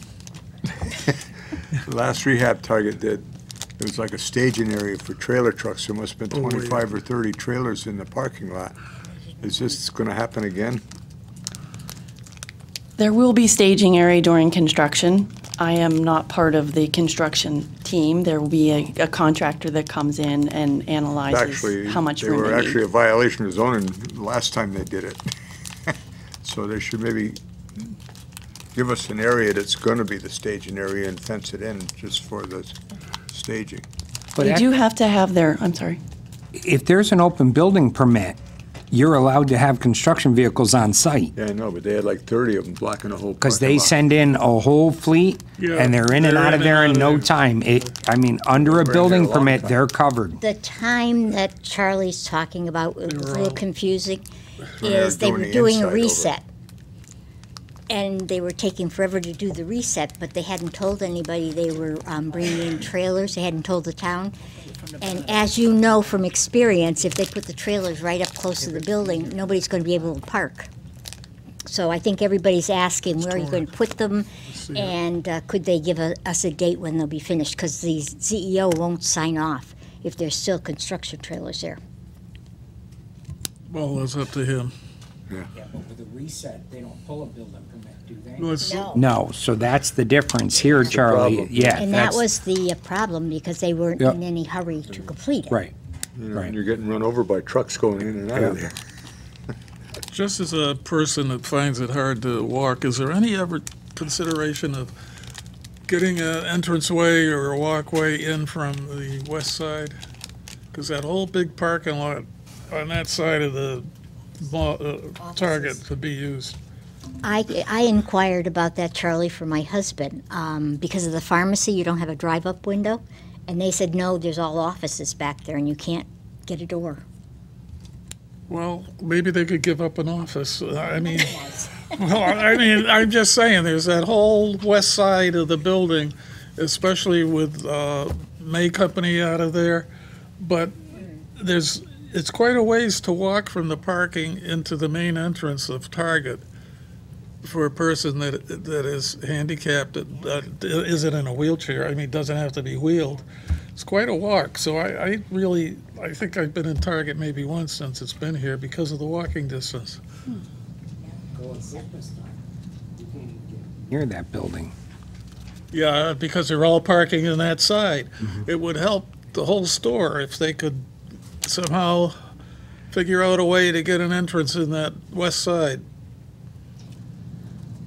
I can certainly take that under advisement, Well, it's just- but it's coordinated It's with the just a mall thought. ownership I mean, it's as just a well.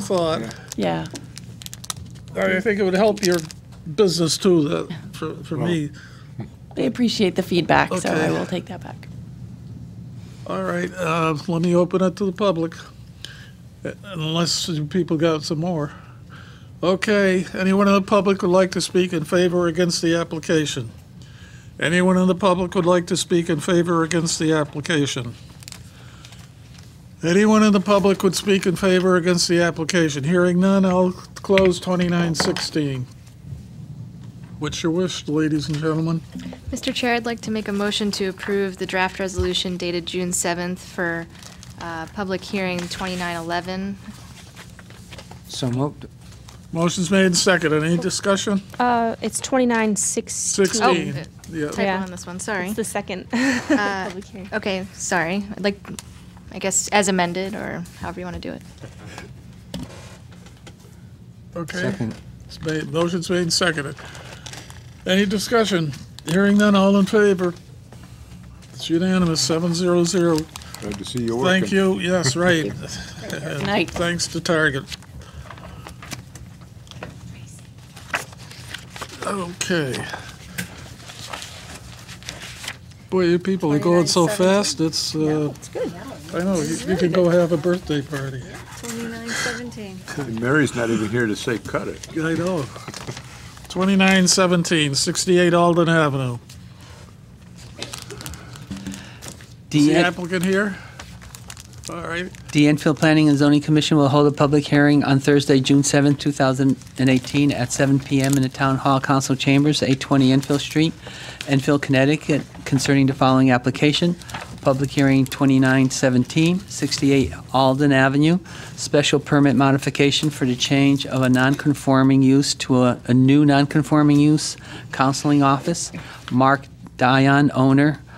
Wanda Serrano Miller applicant, map 28, lot 80, residential, R33 zone. Charles Duran, Here. Charles Ladd, Here. Virginia Higley. Here. Ken Nelson. Here. Linda DeGray. Here. Sarah Gruber. Here. And Rich Suzak is here. See, are you the applicant or? I am the owner. I know. What about the applicant? She's present, yes. She needs to come She forward. gets you. You want to talk to her, too. She got to be on television, too.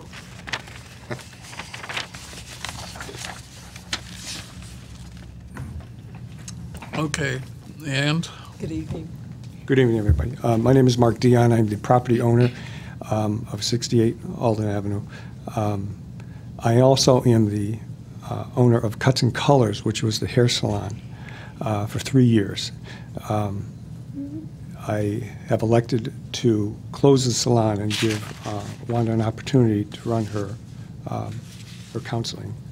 The building is zoned R33, and I had a special permit to use it as a commercial space. It's approximately 500 square feet.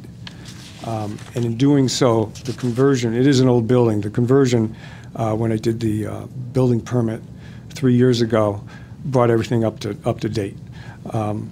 Through the state on modifications, through the building department, this office here, and the requirements of the hair salon through the health department, fire department, and so forth, are at a higher level than what Wanda's looking to do. But she's got to make renovations. No, not really. What's going to take place there is the... Well, I don't think she's going to need all the sinks that you might have had or all the chairs you might have had. Correct. Or, Correct. The chairs are all mobile. The so stations are mobile. Let's have her tell us what she's going to do. Okay. And will you please introduce yourself and your address, please? Yes, my name is Wanda Serrano Miller. I'm a licensed clinical social worker. My current home address is 34 St. James Avenue, and I was hoping to start... Pull the mic a little closer to you, please. I was hoping to start a small, very small private practice once I retire, which I'm thinking about probably retiring in the next 4 years. And I know that developing a small private practice does take time.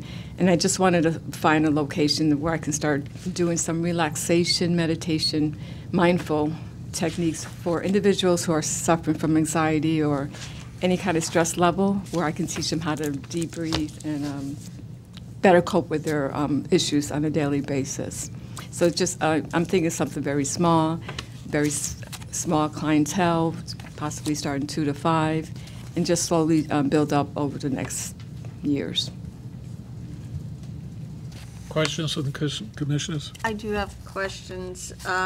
First off, have you talked to St. Adalbert's about parking across the street? I know you only need like 1 or 2 spaces, but it is their lot. My understanding, that was a mistake on my part. My understanding is that there is parking lot in the back of the building. Okay. Now I got a second question. Are you going to work in conjunction with the AA meetings that are going to be going on, that go on at St. Adalbert's? They have meetings there on a regular basis. So I was just wondering if you're going to work in conjunction with referrals from them, or? I haven't thought of that. I'm just focusing on just doing a little private practice in the small office, just to do relaxation techniques. And so the answer at this moment is no. Okay. Yes? I have a question for Jen. Was the hair salon, was that operated as a special permit, or was it under a special permit in the past?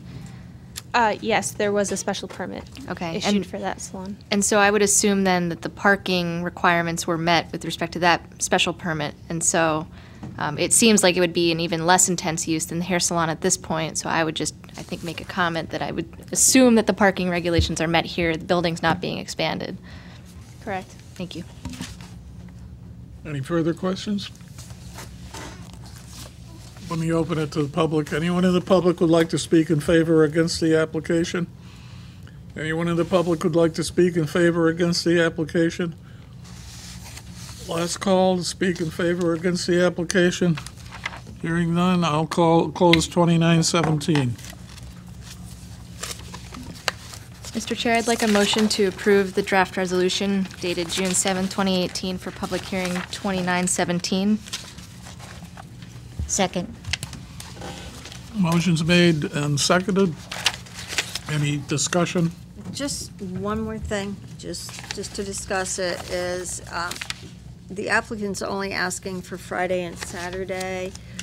Yeah, that could be a mistake. That could be maybe we should consider Monday through Saturday? Well, she also said in her application that as necessary. So in other words, she's not going to have an 8 to 5. That's right, Right. but she's saying Oh. if you open it up and give her the full business, she We doesn't give her have to come back. full Okay, Monday business through hours, Friday. Monday Yeah. through Saturday, Monday as through a, Friday.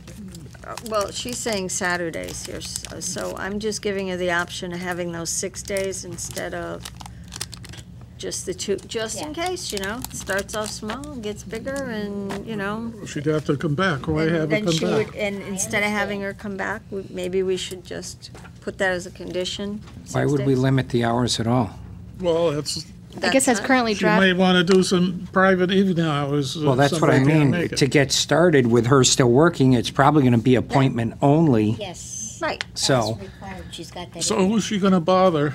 nobody. right. So that's why I'm saying, why would we put any limitation on days or hours? and I would just note that the draft resolution, as it's written, doesn't expressly state which hours it is. Okay.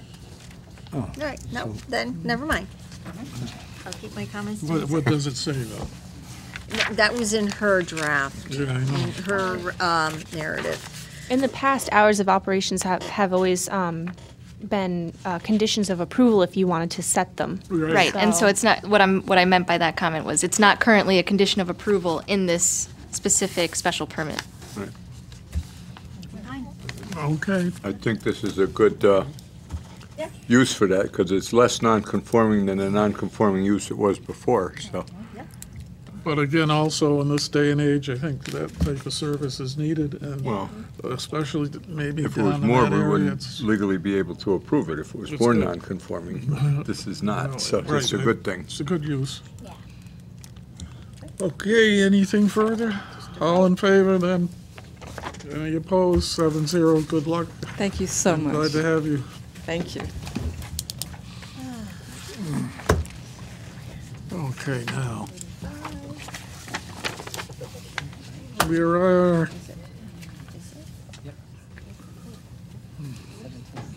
Okay, site plan review, 1745, 89 Phoenix Avenue. Is the applicant here?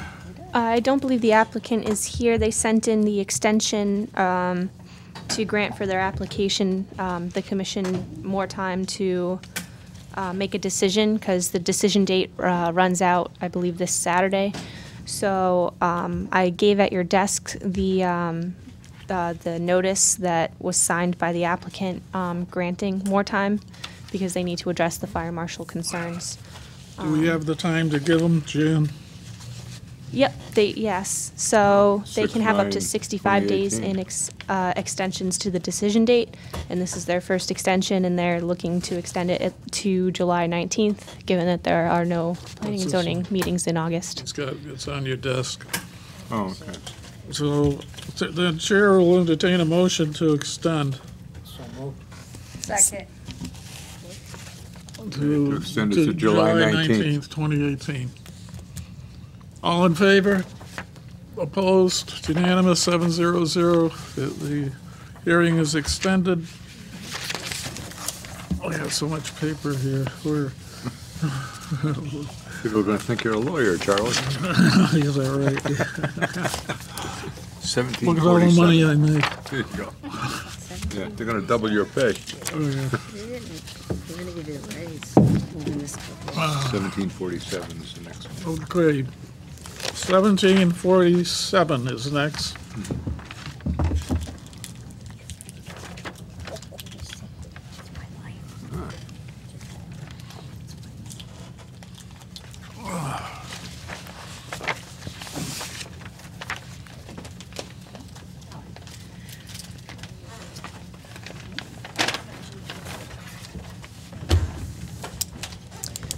Good evening.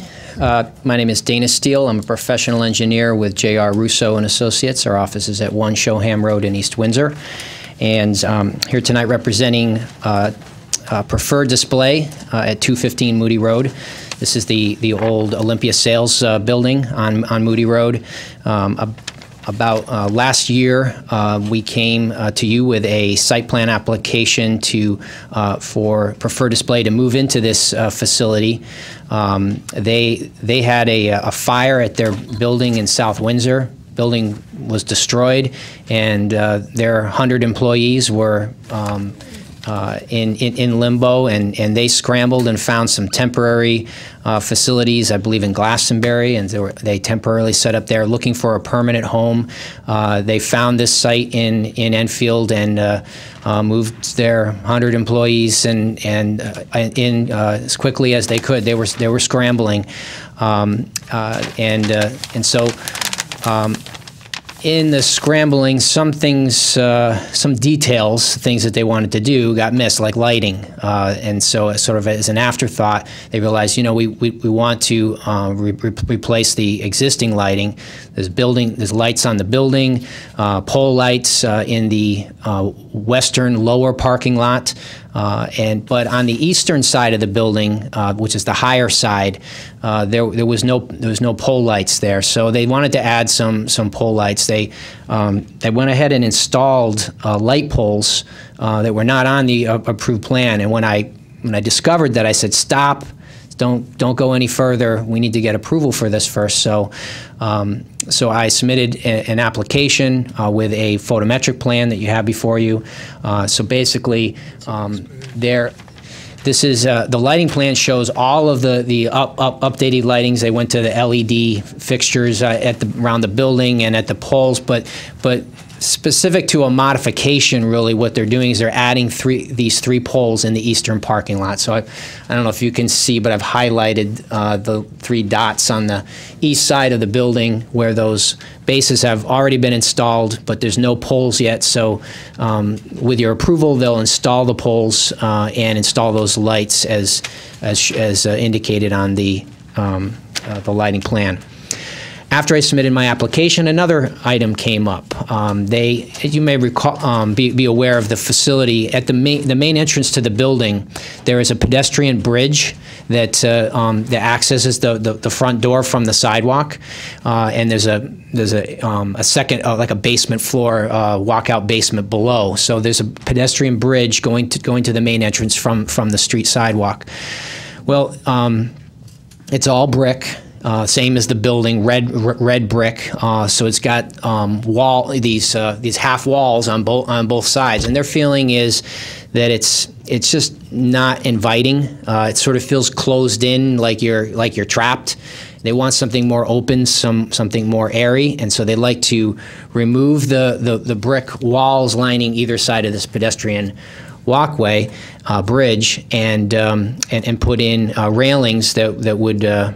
That you can see through, that would be more open. So I asked them for, well, tell me what you want to do, and what they provided for me was this sketch that I apologize, it was a little tough to read. This was the what I was given, but it basically shows a cross section of the bridge, and they want to put in these railings. That this company that would do the work, Atlas Metal Works out of South Windsor, has put this sketch together. Obviously, they've got to go through building permit process. It's going to have to meet all the code requirements for height. I realize these details aren't shown on here, but I'm hoping that you'll be willing to approve this sort of conceptually, because I recognize you have jurisdiction over how things look, right? So we're changing the look somewhat of the entrance here, and I apologize, I don't have more details regarding to color. The plan does say that it's going to be a galvanized gray finish or a powder coated. Didn't specify the color. I'd imagine maybe black, but that's the information that's been provided, and the plan even says that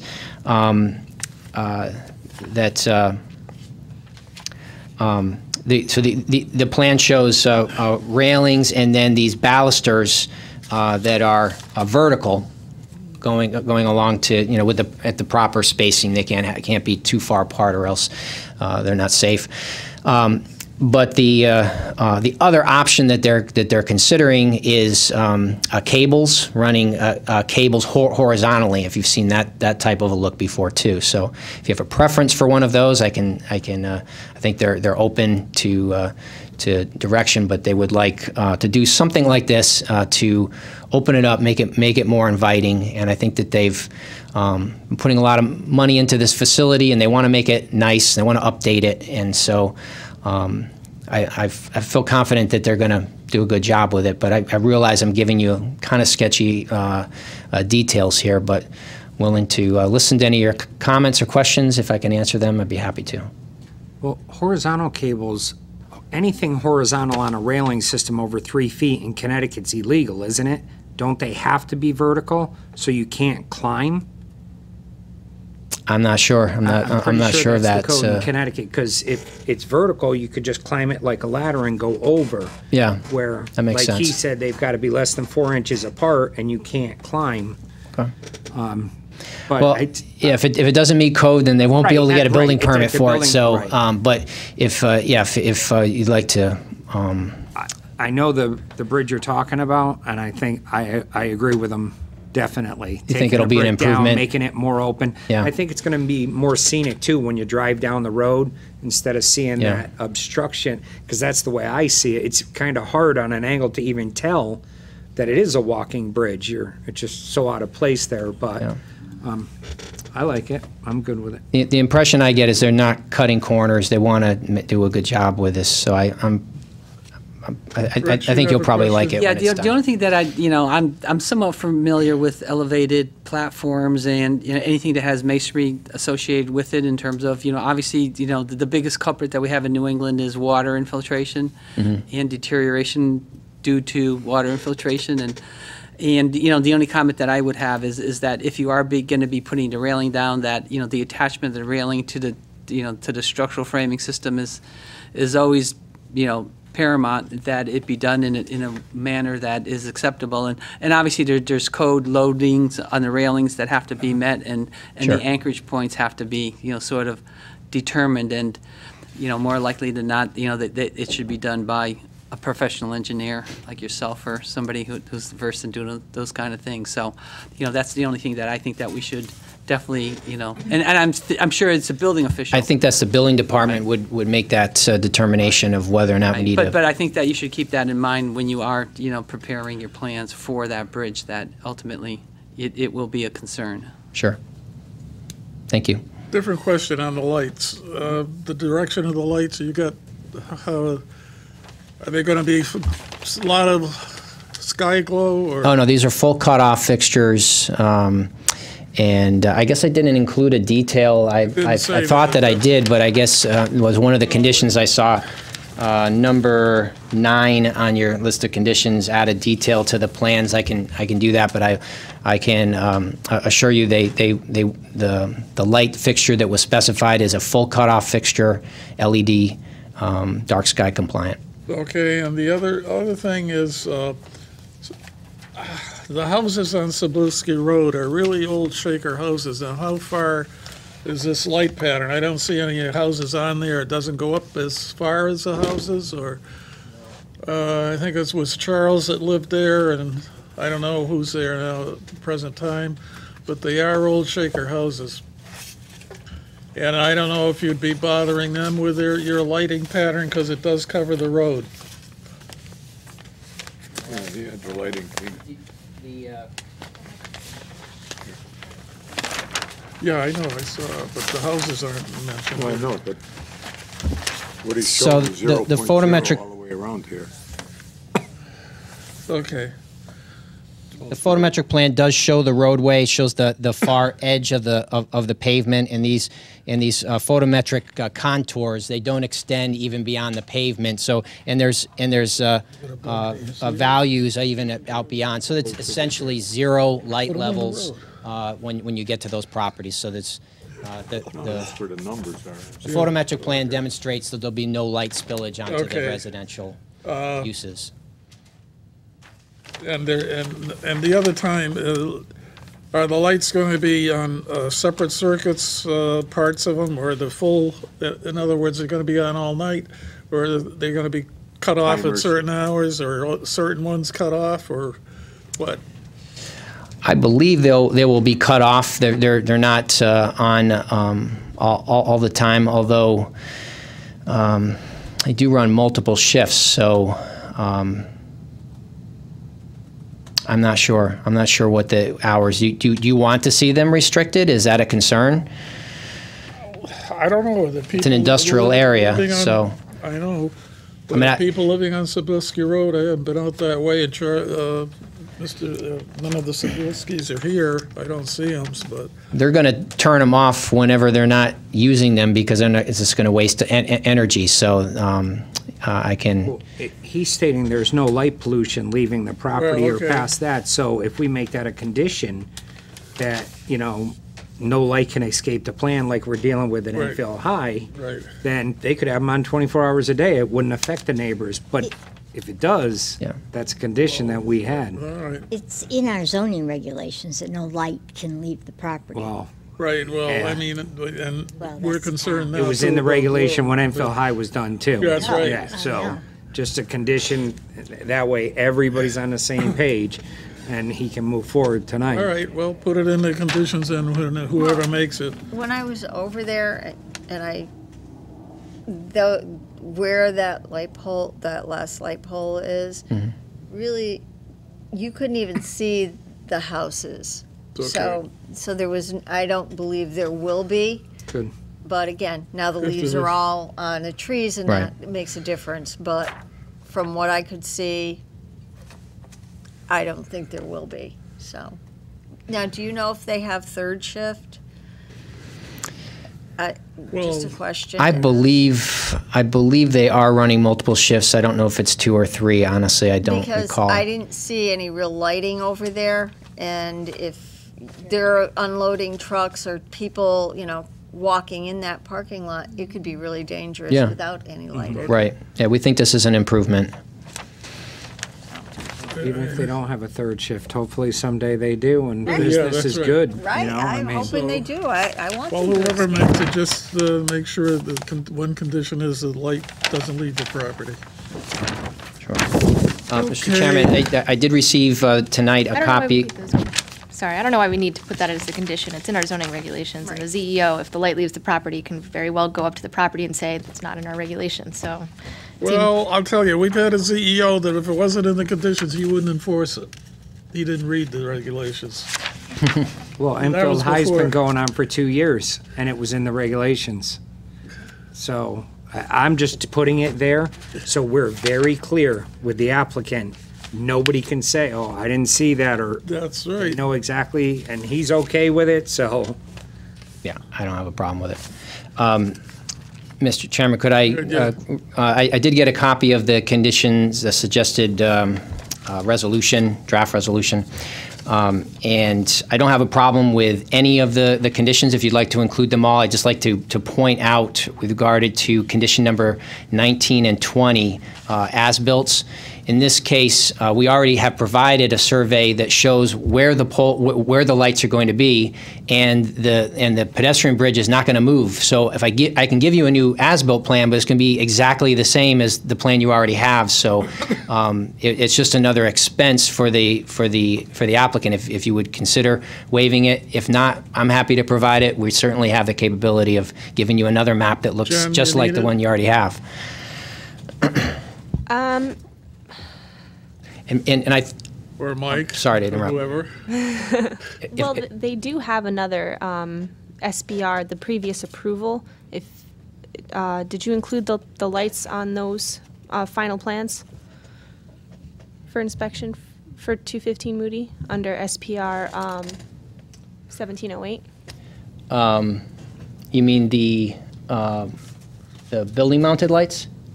They're on the plan. For your original approval Oh, for... she's talking about the standard, the pole lights. It's not? No, the original approval did not have the lights on it. But we provided, and we did an as-built, which showed those pole locations, which were put in before approval. That's where you caught the And so, error. and that's where I caught it, and so now they're going to put them right there, so it's really, the plan's not going to change. I mean, I'll provide an as-built if you'd like, but it seems redundant Well, to that's me. why I'm trying to find out if they like. Well, except for the bridge, though. Well, the bridge isn't going to change. It's You're not gonna never move, see a so- change on the Yeah. as-built. My thought, because Jen, do you need an as-built? I feel like for lights, probably not. Just as you're gonna have to get a building permit to put up the lights. Yeah. So we'll have to sign off on it through that process Okay. anyway. And- So and- there's your answer. And on number 20, it says that the engineer will provide the as-built drawings and a statement saying that it's complies with the approved plans. But I could provide a letter indicating that the pedestrian Well, if bridge. it's not going to break you, do it. Yeah. What's that? He said if it's not going to break you, do it. It's not going to break me, yeah. So I would suggest that I provide a letter confirming that the improvements are in compliance with the approved plans. And that, I think, would be sufficient if that's okay with you. Just don't change your No. address. We may want you. Well, is that similar to condition number 9, though? Details for the proposed light must be added to the final plans. I mean, is that kind of similar? It No. is, but they're already on the final plans. That's what that's why he's saying, well, why would I give another? It's actually usually what I do, and I can put it on the plan if you'd like because I got to submit 4 copies of the final plan. I'm not asking to waive that. I will provide the 4 copies of the final plan for the record, and I can put an actual detail of the fixture on the plan. But typically, what I do is just give a cut sheet, 8.5 by 11, just to show it so it's in the file. But I have no problem putting it on the plan. So. Oh, that's what I'll do if that's your preference. Solve the That's problem. fine, yeah.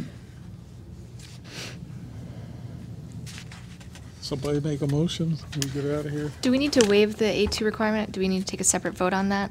The what? I'm sorry, the as-built? Item number 19. Yeah, don't we need to, I guess we could just approve the resolution without it, but. Yeah, Isn't there a there's waiver? not really a waiver. Oh, You it's just would not include it as a condition, I Okay. Yeah. think. You make a motion to eliminate 19 when you make a motion to approve with the exception of 19, that's all. Simple. Mr. Chair, I'd like to make a motion to approve draft resolution dated June 7th for SPR 1747 with the following modifications. We would delete conditions 19. Condition 20 will sort of be merged into condition number 9, which is that the design professional who prepared the PZC architectural drawing shall provide a letter or certification of compliance or something of that nature when he submits the final plans, and then add a condition 9A that no light shall leave the premises. Second. Motion's made, second, discussion. Hearing none, all in favor? It's unanimous, good. Okay. So that's 1747, I think we got one more. One more. We're on a roll.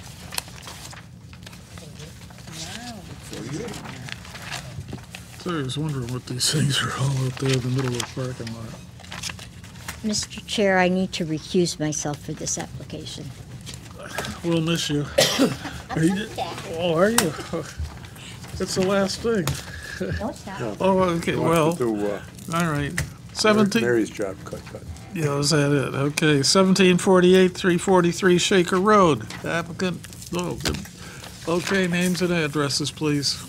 Thank you, Mr. Chairman. Again, for the record, Dana Steele, professional engineer with J.R. Russo and Associates, 1 Shoham Road, East Windsor. With me, Stephen Farrow. He's the general contractor, has been working on this site. Want to give your address? Yeah, from R&R Construction, 22 Royal Manor, Summers. Okay, Dana, a question before we start. Sure. Just so I have it on record, and we've discussed it back and forth with Jen. You want a total of 4 towers, right? Correct. Okay, because I think we had, last time we approved 2. Right. Okay. The water, not water Wetlands. pollution. Inland wetlands approved 3. Right. Yeah, so let me explain. The previous approval had one pad with 2 towers on it. So I think that was the confusion. The thought with this one pad, thought it was 1 tower, but it was 2 towers on the one pad. We're proposing to add 1 more pad with 2 more towers for a total of 4 towers. So we received the wetland approval for 4 towers. It says 3 in the but thing. adding 3 is what they mean. Adding Okay, 3. you're right, yeah. Yeah, adding 3. So they were thinking there was only 1. If it was 2 plus 3, that'd be 5. But we're not Well, putting that's it 5. right, I understand it was a little confusing, and I apologize for not making it more clear. But that's I think the reason for the confusion is there was 2 on 1 pad, and so it was a little confusing as whether that was considered a single structure, a single tower, but it's technically 2 towers on a single pad, and we're adding 2 more. Now, the footprint for the pad was the same. Yes. Yes, but please come through the chair. I'm sorry, Mr. Chair. Sorry. Okay, go ahead. Questions? Go ahead, I'll let you go now. I just wanted to get that one item cleared up, whether we were doing 5, 4, or 3, or what we were. Sure, appreciate that, yeah. So it seems I've been handling fire sites lately. This site last year there was a fire that the building burned down, or portion of it did. We came back with an application to rebuild the building, building number 1. And that building has been under construction and is now completed. They're waiting for their certificate of occupancy, and we prepared the as-built as we would typically do. And in the course of preparing the as-built, we discovered some minor modifications from what was on the approved site plan. So I've highlighted those areas on the plan. Basically, they're related to building code requirements and utility company requirements. So when Eversource came to the site, they said, we want you to put a transformer up near the building. So that's a concrete pad. It wasn't on the approved plan, but they put it in front of the building. So it's now shown on the plan. So we're here tonight seeking a site plan modification to approve these additional measures that are already there, but were not part of the previous approval. So there was a transformer added. There was mechanical units. I don't think, Steve, were they the ones on the north side of Building 1? Those are air conditioners, right? And those were they going to be on top of the roof at one time? It's required, that one on the right side of the building is required to be on the outside. It's a clean room, so for safety, the equipment had to go outside. So they had to make a modification, move it outside because they were going to put it, I guess, inside. But this room needs to be clean without mechanical equipment in it. So it's on the side of the building. So it's another change. Then the other change was at every egress door, we were showing a concrete landing at each egress door. But the building department wanted to see not just a landing, but a paved walkway to the pavement. So they had to add in these walkways in several locations. And then the final change was the approved plan was we were just putting back what was there before, which was a building, but and so the roof runoff just dumped onto the ground and ran across the front lawn and into the drainage ditches out by the road. Now we've got a parking lot there, so the water was approved for it to sheet flow across the parking lot and then into the ditch. They felt it would be better to pipe that, and so they took those downspouts and they piped them to the ditch. Wetlands has since approved that, and so we think that that's an improvement. You get the water off of the pavement. It's be better. It doesn't have any impact on the amount of water or storm drainage. So, it's cleaner. Yeah. So. So those are the changes, and then the additions, the things that we're adding that we haven't done yet. They don't do everything before seeking approval, but they recognized that they wanted to add these other 2 towers. They needed approval for that. And the building department said they needed to expand their vestibule entry just a little. It was a bump out. It's 5 by 7 at the door, a little vestibule, and the building code said it had to be 7 by 7. So that was a modification. So 2 feet wider at the vestibule entry, and the extra two towers. So that's the sum of the changes. In our view, they're not significant changes. It's still basically the same site. Their code requirements, their utility requirements, and in the case of the tower, they've rethought their future plans, and they want to get approval for that now, so they can expand. Okay, questions from the commission? You said in your write-up there that the utility made you put a pole in the middle of the road somewhere? We were. By the road. We were. By the road? Yeah, we were going to put a pole in front of the road, and instead they wanted the transformer out by the building, so they modified that. Yeah.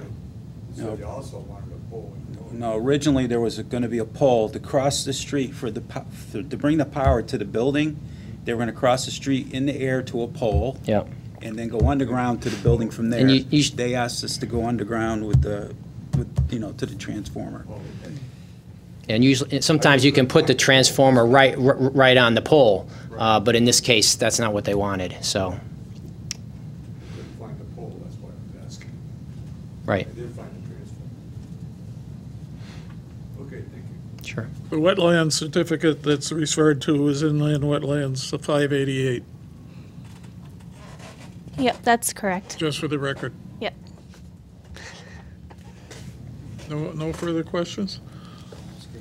Boy, you guys are easy. All in favor? Do we need a motion, Mr. Chair? I need a motion. Oh, we are, well, Mr. Chair, I'd like to make a motion to approve get draft over too fast. resolution dated June 7, 2018 on SPR 1748 243 Shaker Road with just one amendment. The reference plan section references the prior application's plans. They still reference the preferred display, at least on the draft yeah. resolution that I have. So I would just amend that. I assume the planning staff will Yeah, we put will. the other Sorry plan about that. references in there. But as amended, I would move that draft resolution. Second. Motion's made, seconded, now discussion. All in favor? It's unanimous. Well, no, it isn't one. Yeah. 600, but it is unanimous. And we will give you an as-built for this one. Oh, good, okay. That's a wonderful. Thank you very much. Thank you. Problem. Okay, thank you. Have a great night. Nice to see the company expanding.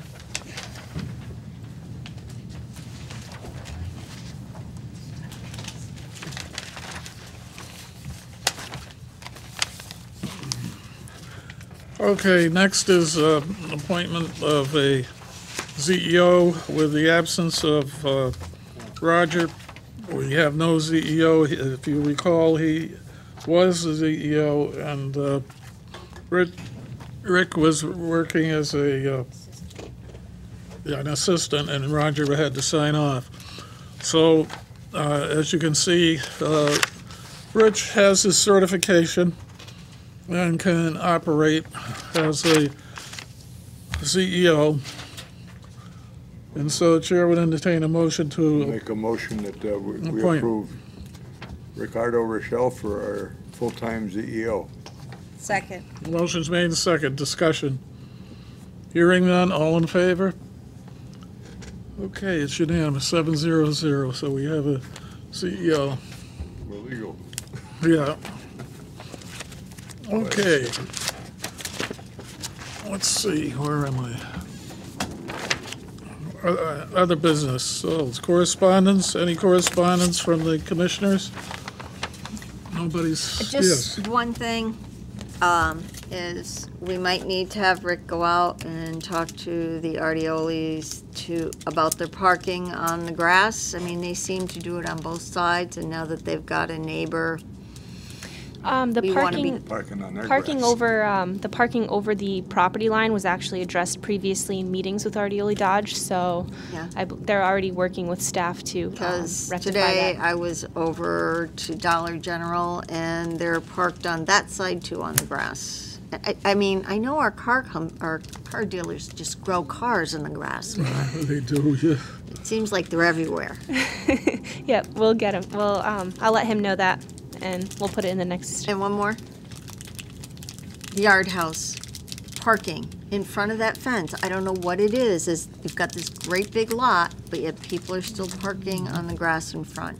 Yep, that one's been Did he ever pave? that's been on Yes, he Rick's. Still Rick's parking talked to the them a grass. lot. You might Over the want past to couple- check with the, have Rick check with the state DOT because the highway department, most of that in the front belongs to the Right state. away. Yeah. Yeah. They've been told enough times. Anyone else? There was, no, okay. Boy, you're all happy with what you see around town? Yeah. All right, okay. No, the signs are going, I'll start making a list of the signs now that Rick is officially, Rick is full-time now? Not full-time yet. Oh, okay. Then that's why I haven't been doing that. Okay. Well, there's Director of Planning reported, well, Jen, have you got anything to? She is a planner. You got two planners sitting up there, Yeah, so. Well, Well, we have one of Mike them. with us, Yeah, you've Director. got two planners up there. Yeah. And They're both planners. so I guess I should kind of break this down into a few different pieces. What you have coming up next, I'll start with. We have the zoning text change for the large flexible residential housing. I believe you'd seen that application before and you wanted to see some changes. They refiled their application. We sent it to CROG for comment, and the CROG comment period is up. I believe they did send us back some comments. And so I guess we'd be looking to get that on for the next agenda, if you Okay, would yeah, like I to think, put that on there. yeah. You will be seeing, of course, Rockland Drive and 137 Elm Street, both tabled tonight again at the next meeting. Other than that, we've received a few other applications. It's actually getting to be busy season in the office, so we receive quite a lot every week. I'm sure you guys have heard about Metro Park North, the big industrial development on King Street. They were approved by wetlands not too long ago, and they've now filed their final wetlands plans as well as their planning and zoning submission application. So we are reviewing that. I'm not sure that they'll quite be ready for the next meeting, but we're working with the developers, and so that's coming down the line fairly soon. We actually have an aquifer protection renewal application. The last one that you're talking about is in, down the southern end of town. Yep. Those people are very active, so when you put it on, you'll have to have the sign-up sheets. I expect you'll have a crowd, because we always have when they come in. Because of the situation, the land situation down there. Yep, we'll definitely So. keep that in mind. Yeah, don't make that one too heavy. We won't, and we'll obviously let you know beforehand what else is ready to go forward on the agendas. Other than that, that's what's coming down the pike. As far as new applications, we do have final plans coming in as well for several of our applications, and we had Rich sign off on a few special permits already from the applications you approved at the last meeting, so things are moving along quickly. Serapes has already moved over to their new location as well. So that's... I went to the old location and saw they closed already. Oh, yeah, they've been. Yeah. Yep, so they're going to be filing their special permit. And other than that, your workshop schedule is such that next week, I believe, is another workshop scheduled for TOD. So we're going to be reaching out to the consultants to get the material to you. Hopefully by the end of this week, if not this week, then early next week, because I know you'd like to see the materials ahead of your workshop. For That item that was given to us tonight, they have at the next workshop too. Yep. The, okay, I forgot what it is. So if you have any questions for me, or if, Mike, if you want to chime in on Questions? anything. Any questions for Jen? Okay. Any administrative approvals? Nope, not for tonight. All right. Any opportunities, unresolved issues? Oh, boy. Then item 17. Mr. Chair, I move to adjourn. Second. Motion's made to adjourn. All in favor? Thank you, ladies and gentlemen. Is that clock right? And we're out of here Yes, with that before agenda at 9 o'clock? Yep.